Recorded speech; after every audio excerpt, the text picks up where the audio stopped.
नवरात्र के 9 दिन भक्ति और साधना के लिए बहुत पवित्र माने गए हैं। इसके पहले दिन शैलपुत्री की पूजा की जाती है। शैलपुत्री हिमालय की पुत्री हैं। हिमालय पर्वतों का राजा है। वह अडिग है, उसे कोई हिला नहीं सकता।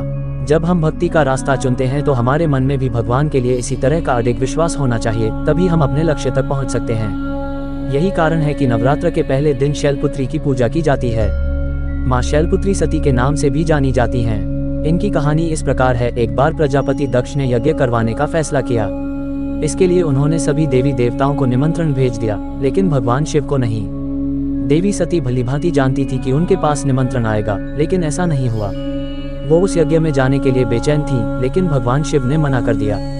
उन्होंने कहा कि यज्ञ में जाने के लिए उनके पास कोई भी निमंत्रण नहीं आया है और इसलिए वहां जाना उचित नहीं है। सती नहीं मानी और बार बार यज्ञ में जाने का आग्रह करती रही।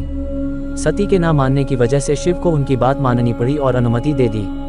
सती जब अपने पिता प्रजापित दक्ष के यहाँ पहुंची तो देखा कि कोई भी उनसे आदर और प्रेम के साथ बातचीत नहीं कर रहा है। सारे लोग मुंह फेरे हुए हैं और सिर्फ उनकी माता ने स्नेह से उन्हें गले लगाया।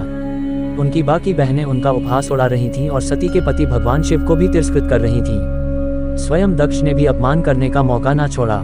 ऐसा व्यवहार देख सती दुखी हो गईं। अपना और अपने पति का अपमान उनसे सहन न हुआ और फिर अगले ही पल उन्होंने वो कदम उठाया जिसकी कल्पना स्वयं दक्ष ने भी नहीं की होगी। सती ने उसी यज्ञ की अग्नि में खुद को स्वाहा कर अपने प्राण त्याग दिए।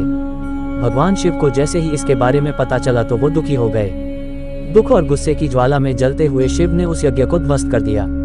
इसी सती ने फिर हिमालय के यहाँ जन्म लिया और वहाँ जन्म लेने की वजह से इनका नाम शैलपुत्री पड़ा। शैलपुत्री का नाम पार्वती भी है। इनका विवाह भी भगवान शिव से हुआ। माँ शैलपुत्री का वास काशी नगरी वाराणसी में माना जाता है। वहाँ शैलपुत्री का एक बेहद प्राचीन मंदिर है जिसके बारे में मान्यता है कि यहाँ माँ शैलपुत्री के सिर्फ दर्शन करने से ही भक्तजनों की मुरादें पूरी हो जाती हैं। कहा तो ये भी जाता है कि नवरात्र के पहले दिन यानी प्रतिपदा को जो भी भक्त माँ शैलपुत्री के दर्शन करता है उसके सारे वैवाहिक जीवन के कष्ट दूर हो जाते हैं। चूंकि माँ शैलपुत्री का वाहन वृषभ है इसलिए इन्हें वृषारूढ़ा भी कहा जाता है। इनके बाएं हाथ में कमल और दाएं हाथ में त्रिशूल रहता है। ऐसी ही रोचक और रहस्यमयी शक्तियों से भरी जानकारी हम आप लोगों तक पहुंचाते रहेंगे। आप लोग ऐसे ही प्यार देते रहिएगा। साथ ही वीडियो को लाइक, शेयर और सब्सक्राइब करते रहिएगा। आप सभी का तहे दिल से धन्यवाद।